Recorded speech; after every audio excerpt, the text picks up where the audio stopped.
বন্ধুরা, তোমাদের সাথে আজকে একটা গোবিন্দভোগ চালের খিচুড়ির রেসিপি শেয়ার করতে এলাম।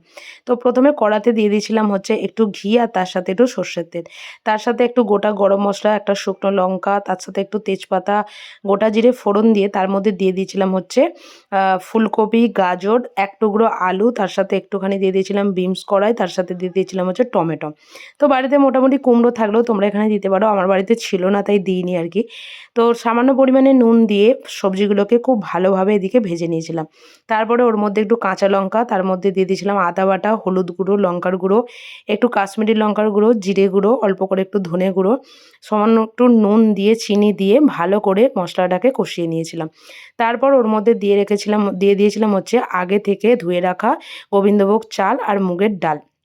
তো এটা দেওয়ার পরে খুব ভালোভাবে মশলার সাথে আরও একটু কষিয়ে নিয়েছিলাম আর কি। তো তারপরে এর মধ্যে দিয়ে দিয়েছিলাম হচ্ছে একটু গরম জল। তো তোমরা ঠান্ডা জল দিয়েও করতে পারো, কারণ পরে পরে তো ঠান্ডা জলটা দিতেই হবে।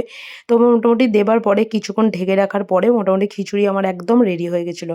আর সমস্ত কিছু খুব ভালোভাবেই গলে গেছিলো আর কি, চাল, ডাল, ফুলকপি, সমস্ত কিছু। তো লাস্টে একটু ঘি দিয়ে পরিবেশন করেছিলাম। তোমরাও বাড়িতে ট্রাই করো এবং কেমন লাগলো অবশ্যই জানিও। টাটা।